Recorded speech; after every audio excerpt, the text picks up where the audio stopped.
live into Facebook, another Sip on Social. We got Ken Pozek, and of course, my business partner, friend, and co-host on this one, Jeff Pfitzer. What's up, buddy? What are you eating? What the hell is that? That better not be. That's a Starbucks straw. Yeah. Oh, I thought for a second it was that green stuff. I don't even know what the hell the vegetable's called. What is that you had last time? They were crunchy. Oh, cucumber, yeah. No, the other crap Cucumbers that you put with peanut butter. Celery. That crap. Who the hell knows the name for that? I hate that shit. Hey, but that's like ants on a log, man. It has no name. Celery, peanut butter. Come on. It has no taste. It has no name. Ken, what do you think of that? I think he's in really good shape, and so I think we just got to listen to the man. You know what I mean? Fuck. I hate you, Ken. Down. You know what? Ken, you interview Ken. Welcome, my friend. Welcome. So I think the title to this one says it all. And if you guys didn't see the title, it says, "Hi, I'm Ken Pozek, and I closed 20 million of my 73 million in 2020 from YouTube." That I did. And that right there should capture the audience.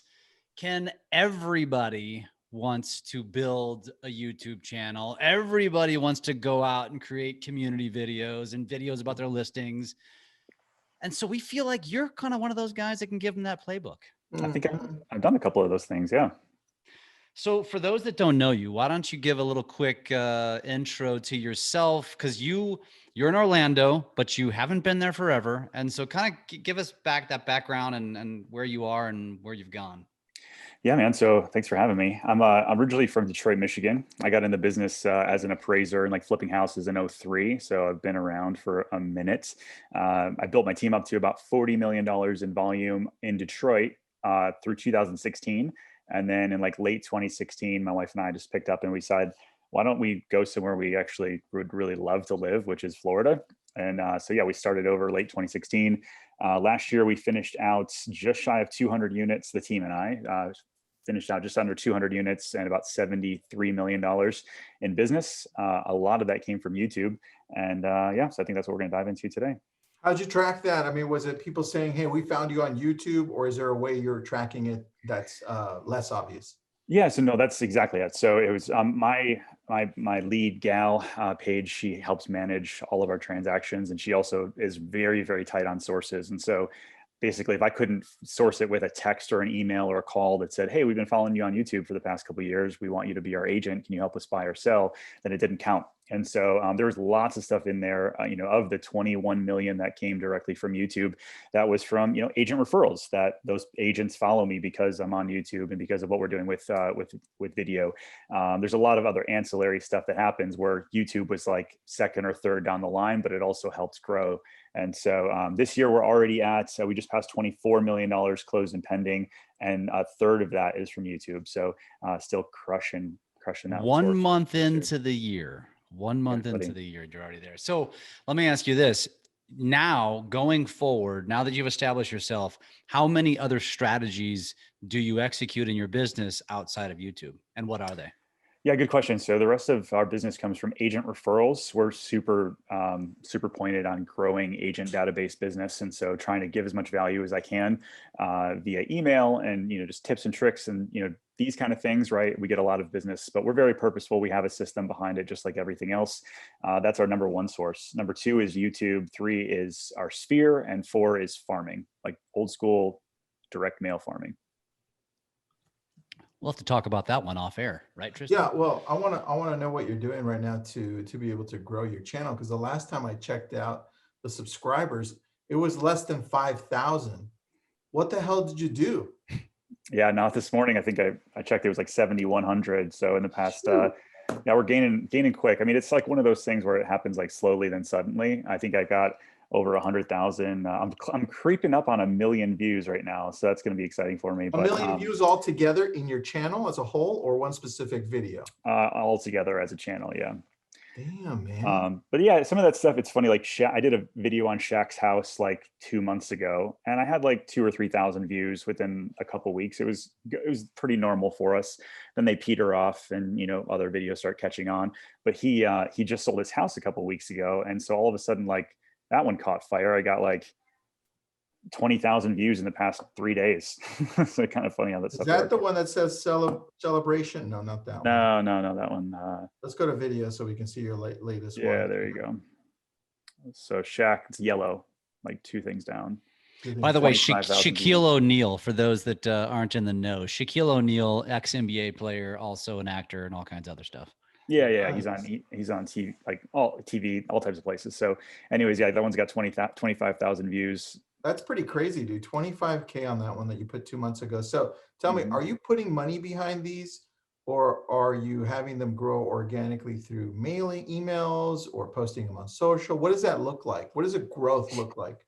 So our sphere gets every one of our videos every week. So I usually post it on like a Tuesday, and then they'll get it the following Monday to kind of like click back up. So like right as soon as it starts to edge off view wise, then I get another little jolt of, you know, a few hundred views from our sphere.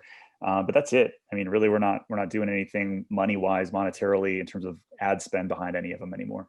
All right. Any more? Did you at one time? Yeah, there's my one video there that you almost clicked on. It's got 138,000 views in celebration. I put $100 a month behind that one for like a year just to kind of see what would happen. And you know, that one then, you know, brought people to the channel, and then suggested views would show other videos. But I That's just fun. noticed that, yeah, and I just noticed like the more videos, and that was just me walking around with a cell phone. But I noticed the more money I would put behind the ads, I didn't get any more like subscribers. I wasn't getting any more leads. And so to me, I just started leaning really into the organic piece over the past year. That's a really good point, though. So if and now we need to digress because we kind of jumped ahead here, but and I want to talk about strategy on your videos and stuff. But Yeah. when it comes to growing a channel, I mean, you first said I put money behind it, which brought eyeballs, which didn't necessarily bring subscribers, you're saying. But don't you think it did? And then, or it just started to happen organically because the more eyeballs you got, the more it then attracted people to just go stalk your channel?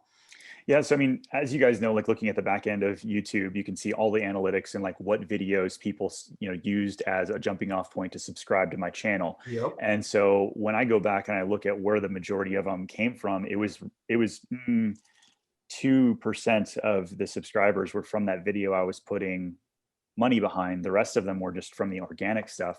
And so, yeah, that's just kind of where we All right. fell in. So let's go on that while we're on it. I Yep. want to talk about what tools you're using to be able to track this stuff, because I've heard of TubeBuddy, I've heard of other ones. What are you using right now to help you understand YouTube better on the data that you're getting? Yeah, I use TubeBuddy when I'm doing like my tags and my back end kind of stuff, analytics on really my own channel to see like where I've been.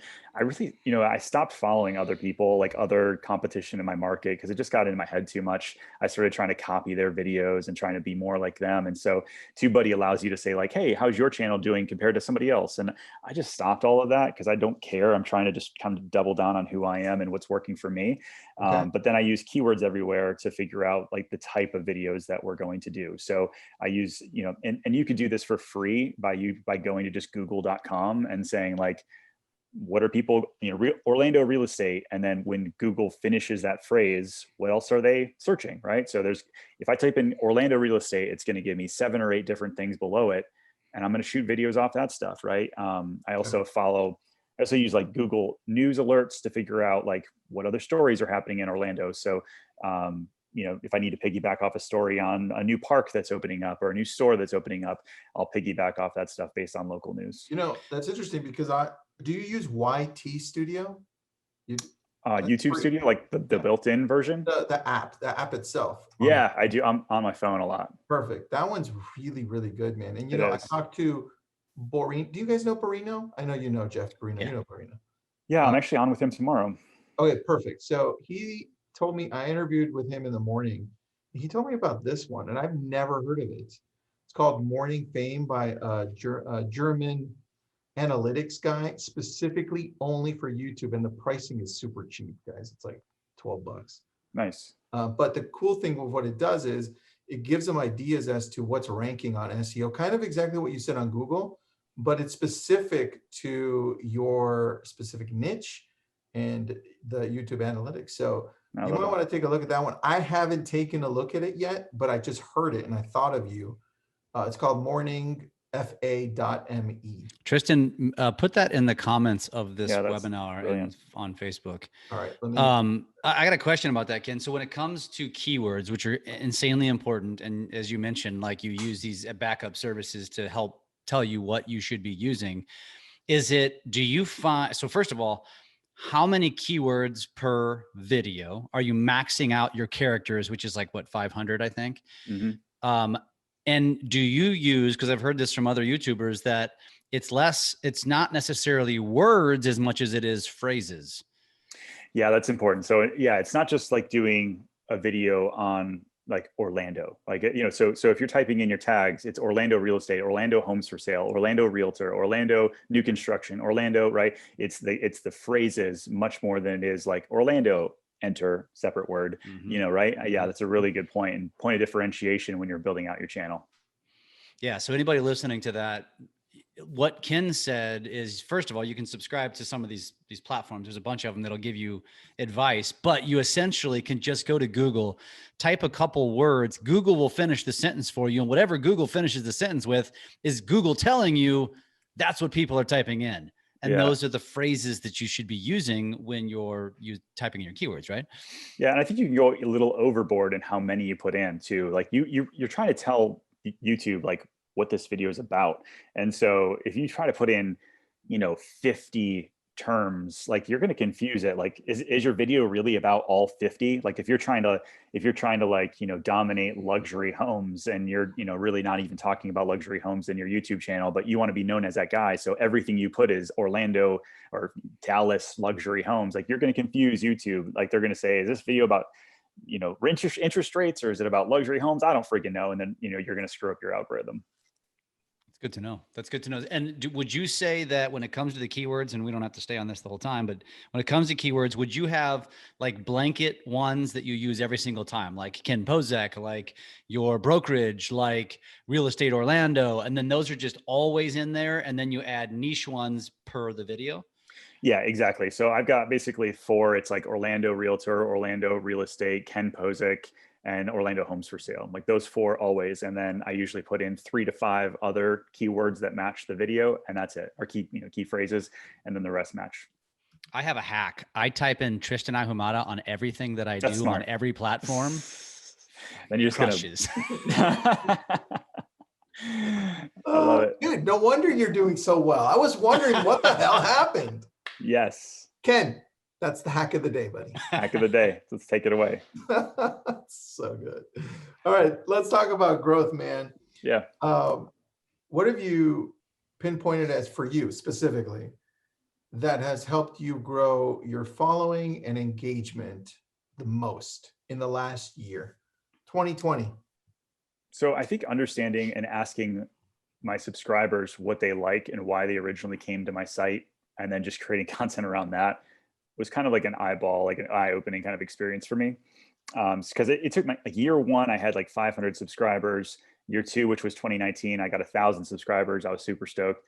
Year 3, which was last year, I got like, up to 5,000 subscribers. And then now we're up to 7,000 in just the past couple of months. And so I constantly was polling them in the community tab of YouTube, like, hey, why did you originally come to this channel? Was it real estate? Was it Orlando news? Was it theme park news? Was it luxury real estate, or something other, right? And I had like dozens and dozens of comments. And then I'm like, okay, cool. So this is why they're here. What do they want to see more of? I'm going to do more of that. And then lo and behold, they actually engaged more, right? And they shared and liked and commented, and like it's kind of taken on a whole mind of its own, if you will, that way. So for me, it's just understanding what your audience likes and then doing more of that. And so for me, it was luxury real estate tours. So like a la the Shack video, or I've done other like builder model tours, like all that kind of stuff. They're not even my own listings every time. And then, theme park news. And then lately I've been going live every other week, and you guys can check out the channel there. I mean, like some of my lives have 2,000-3,000 views, and it was literally just this, like me sitting here doing Q&A with my subscribers. And I have like 80, 90, 100 people show up on a Saturday afternoon to ask me questions for 45 minutes.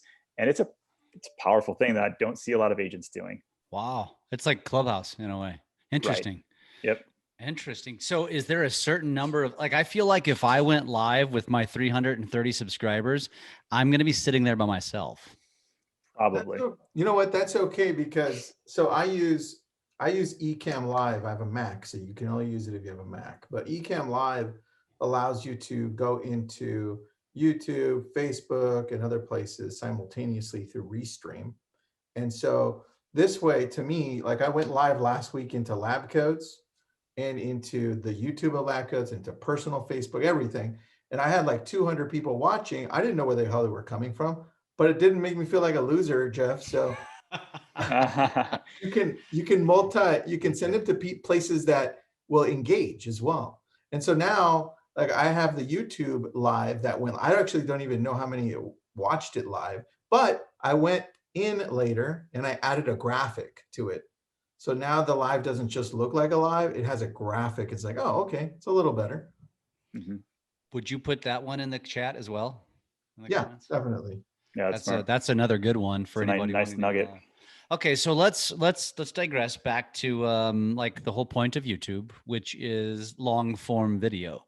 Mhm. So we kind of went ahead here. So anybody listening who's just trying to build a channel, I think the question always is, all right, how do I, what kind of content should I create?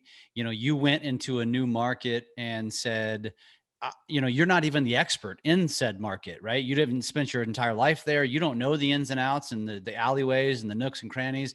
So you had to go in and be a newbie and maybe position yourself as the authority. How did you do it? What kind of content did you create? What would you suggest to somebody just trying to start to build a channel? Yeah, I think so.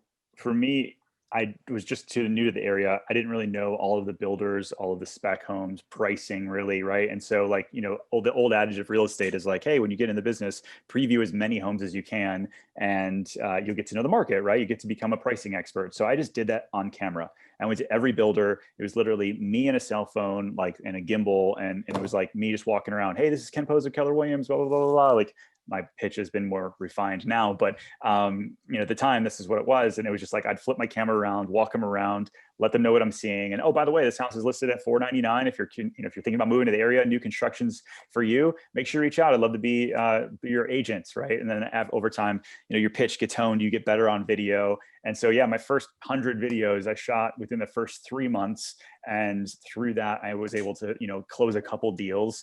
And then from there, I hired an editor, and then, up to where today, where I've got a videographer who's essentially on staff. All right, so videographer, you mentioned to us,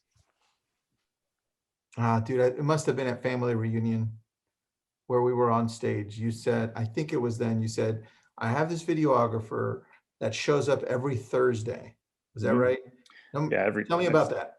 Yeah, it's still our cadence now. I mean, every Thursday, we were just shooting 2 videos and every other Thursday for like all of 2020. So then I was putting out a video every week, if that makes sense. So Yep. He shows up, 8:30 in the morning. We were done shooting by 1. We had gotten 2 great videos out, and it just every other week we're posting every week we're posting a new video. But I only had to meet him every other week. So it was just cadence. I paid him ahead of time. It was on my calendar. I never missed. Right. And the days that I did miss, he still charged me, and then we started to, make up for it. So anyways, now we're meeting every week and shooting 2 videos. So now we're putting out 2 videos every single week. And so obviously the cost doubled for me that way. But I mean, when you look at the growth, you look at the amount of leads we're finally getting after 3 years of doing this. And it's definitely the best ROI that I have currently. Do you find this is a great topic, by the way, which isn't necessarily even YouTube specific, but when it comes to hiring a videographer, a lot of people are intimidated by the cost to shoot one video can be very expensive. Mm-hmm. B, the cost to hire a full-time videographer can be very expensive. So there's that in between where if you hire them almost like an attorney on retainer, essentially to say, I'm going to commit to X number of videos per week, per month, you can actually give yourself quite the discount and hold yourself accountable. Is that the way you recommend going for somebody who's just kind of building up? Yeah, if you're going to hire a videographer, I think that, you hiring in bulk, it makes a lot of sense. I told somebody the other day, like, go hire a wedding videographer. Like, I know Kyle Whistle talked about that for years. Like, that's how he found Brian, was just like, go hire a wedding videographer who doesn't, like, typically those guys work the weekends, Friday, Saturday, Sunday, right? So drop in, say, hey, every Tuesday I'll pay you. And by the way, like, I want to sign a 10-week contract with you for X amount of dollars. And, through that, and the first one might not be amazing, right? You might have to work together to figure out how you want the cuts, how you want the direction of the videos, right? You guys are going to kind of work together over the X amount of time to get better. And that's what I did with my guy. How'd you find him? he was a photographer who was then getting into video, and I had followed him on Instagram, and I was like, man, like we should do something together. And yeah, so just happened to stumble upon him that way. That's really awesome.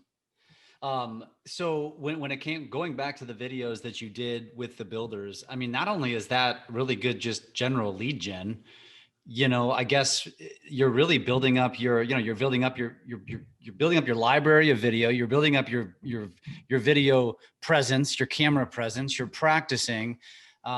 Dude, that's pretty powerful. I think if there's not enough agents that are just using something simple like that, just with a camera, and that is your barrier to entry right there, right? I mean, I think a lot of people, I say this all the time, we glorify the Brad McCallums and the Ken Pozeks, and then people are intimidated. And you know, I mean, that's who they hear from, the Noel Nielsen's, and then they go watch them and they go stalk them, like, oh my God, this is so amazing, I want to do this, and they start doing it, and they're like, oh crap, I can't do that, and they go from zzz, right here, and they never do anything. Yeah. And so it's like, I think it's really important for our audience and people to learn and listen and hear from the Kens of the world, to say that, listen, he didn't start making super sexy video. I think Brad McCallum might be the only one who started doing super sexy, and he's still doing super sexy. But the truth is, everybody starts doing sucky videos and starts doing basic videos and starts holding their camera, and you just progress and you get better and you grow. Yeah. I think, awesome. Yeah, the cool thing about like even those old videos, I don't get as many leads on those old videos anymore, but what's interesting is all of these neighborhoods are now sold out, and I'm going on listing appointments in these neighborhoods that are sold out. And I'm like, listen, I've been in your neighborhood for years. There's nobody else that knows your neighborhood like me. Matter of fact, look at these videos I did like 3 years ago. Buyers still call me from these videos looking for houses just like yours. And so now it becomes like this asset. And like, that's, if you could think about one thing about taking away with the, you know, whether you think what Zillow is doing is cool or not, I'm not a huge fan, but like you look at, for me, from a perspective of you're building an asset that nobody, whether it's Zillow, Redfin, whomever, they can't take it away from you. Right. And so I get calls every single day from people that see our asset, which is our YouTube channel. And that's a powerful thing. You know, you shoot a video, you post it, and you're done. It's still generating while you're sleeping. Yeah, I love that. And by the way, YouTube, you know how people stalk people nowadays, right? I mean, when you meet somebody, what do? You go to their Facebook, you go to their Instagram, or you go Google them.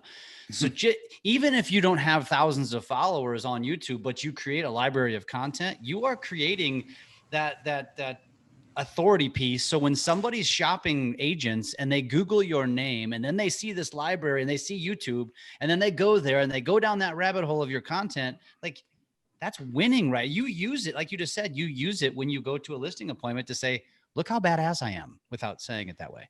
Right. And it kind of is like that third party endorsement that, you know, you get that agent referral. How hard do you have to work for an agent referral? Usually not that hard, right? Like they already talk you up. Hey, this guy's the best guy in, you know, LA. You're going to love working with him. Tristan, he might smell funny, but like he does really good work. And right. And so they're going to use you. And so like the cool thing is like you've now created your own third party endorsement. They've watched you. They believe that the likability is already there. They're going to call you, and you're their guy. Like you're not fighting for 4 or 5 other agents who are calling them and blowing them up. So it's powerful. I love that. And by the way, I smell like celery, so you know who to blame. No, well, if you use peanut butter, you'll smell like peanut butter. It's got a stronger smell. Ants on a log. All right. I have a question about equipment. When you're shooting the videos, what does that consist of?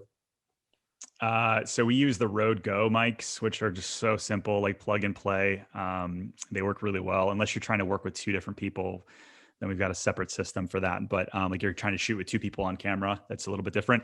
Okay. But yeah, Rode Go. And then my guy uses a Panasonic, like nothing crazy, just a normal deal. Sometimes he uses a gimbal, sometimes he doesn't. When you shoot videos yourself, do you use your cell phone, or are you using a camera?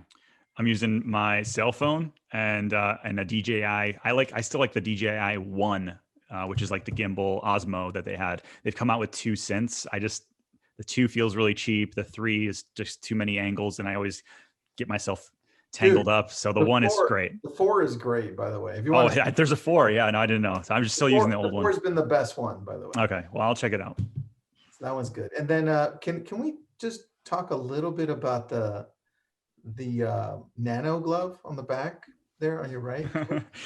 Yeah, you want me to go get it? Yeah, I want to see that. Oh, that's beautiful. There you go, man. Wait, is that Hulk's art? It's Iron Man. it's the Iron Man one. Yeah. No way. Yeah. So it usually lights up, but my daughter always turns it on until the batteries are dead. But yeah, these all glow. That is so cool. Is that from Sideshow? Exactly. Yeah. All right, dude, that's beautiful. I'm gonna put that link up there too, Jeff. The Thanos gauntlet is like the grail. It's always sold out. I need to get it though. That's massive. If that's that size, the Thanos one is, dude, that's big. Yeah, All it's right. very big. And where, if people want to get a hold of you, people want to reach out to you and get your autograph, where's the best place to find you? Instagram for sure. So at Ken Pozek. You guys ever notice that all the people that are crushing YouTube always say they're focusing on Instagram? Just take note, people. So here's the thing. This is something you'll love, Jeff, is like the amount of people that I'll say on my videos at the end, my outro is always the same. Like, hey, listen, if you're looking to buy or sell real estate anywhere in Central Florida, I want to be your real estate resource of choice. So make sure you hit that subscribe button and then call me. Here's my number. Here's my email. Guess how many call me and or email me? Like 30%. Guess how many go to Instagram, message me, hey, we've been watching your YouTube for a really long time. We love what you do. We want to work with you. It's like a significant amount of our leads go to Instagram and then maybe just check to see if I'm like not a weirdo or like too much of a weirdo. I don't know, but it's a really interesting trend. So then I've been pushing now, even on our videos, I've said, listen, a lot of you guys reach out on Instagram. So make sure you follow me on Instagram when I'm doing my lives like this, like on to my subscribers, my channel, I'll get like 60, 70 subscribers every live. And that's a powerful thing too, because now they're getting our new videos. They're seeing me on a daily basis on Instagram. Again, you're just building that ecosystem. I love it, man. Last question, unless Tristan's got one. Give our audience 3 videos that you would recommend they go stalk on your YouTube as great examples that they should mimic. Jesus. And I know one of them. One of them is that one of your original ones. It was really good. All right. I popped up your YouTube here. So tell me. All right. So I think, the biggest ones, how about this? I'll say one of the videos you should never do is just like interest rate market of the moment kind of stuff, right? I see so many agents like, hey, interest rates are super low. They're 2.87%. And the market update for November 2020, like that video is gone. Nobody in January or next November is looking at those. That belongs in your story, not on your YouTube channel. Correct. Yeah. So go back. So yeah, you can see these are the older, the market updates. One. Yeah, they're terrible. So, okay. So don't do that. Go to the top. You had one. What's the one with the really good hook? There was the basketball or something. Is that your intro video? That's my intro video. Yeah. So if you go to the home screen, you can check that out. But you look at that is the best one. I love that one. Yeah. I don't know. I think the moving to Orlando one, I get a ton of leads from, and interesting because that's actually a very hard keyword to rank for. But I shot that video after we had already done a lot of neighborhood videos. So moving to Orlando, that one was pretty great. It's got 12,000 organic views. It's like down there, and then yeah. Gotcha. I got you. So and then I think just getting to do like more niche videos. Like so, if you live in Dallas, like doing all of the suburbs around there, moving to like we just did one. Like it says moving to Mount Dora, Florida. I brought one of my team members, Bree. She crushes it, but we got 3,400 views on that. So like moving to, and then those local suburb videos, any of those, just mimic those kind of videos. Idea. Yeah, super easy. That's brilliant, Jeff. Like, so I'm going to go into this. I'm talking about Malibu now, but Malibu, there's so many different beaches. Like moving into Broad Beach, moving into Point Dume, moving into all these. That's a brilliant idea, Ken. Yeah. Yeah, it's way easier to rank on those than it is to moving to Malibu because all the realtors are probably going for that keyword, right? Yeah, probably Disney too in your area. Yeah, in my area, so Walt Disney World instead of Disneyland. But yeah, for sure, those are all big ones. And then like some of my more niche videos. Go ahead. No, I'm sorry. Go ahead, buddy. Yeah, I was gonna say some of my more niche videos might not get as many views, but the people that call me off of those videos, like so the best coffee in Orlando, the best pizza in Orlando, I get the most comments, and the amount of people that like those are for my sphere. if that makes sense, That right? So makes you total also need to think about doing these videos. Yes, it's a lead gen thing. That's important. But then also remembering like your sphere doesn't give a crap about interest rates or really even the homes that you've recently sold. They want to know where can they take their husband or wife on a date night that actually is in your neighborhood, that's local, and you all of a sudden you seem like you know what the heck you're talking about. So I think those videos, they might not be 3 videos, but those 3 ideas, if you take those away, would be important for you. I love that. Jeff, you got anything else? No, man. I Right. think we'll try to keep these to 30 minutes. I love it. This was good. This is power packed. Thanks, Ken. We love it. I think there's a part 2 when you get to 10,000 subscribers, like next week. We may have you back. Sounds good. So you know. You got it. Love you guys, man. Appreciate it. Thank you, brother. Thanks, guys. Thanks, everybody. See you, man.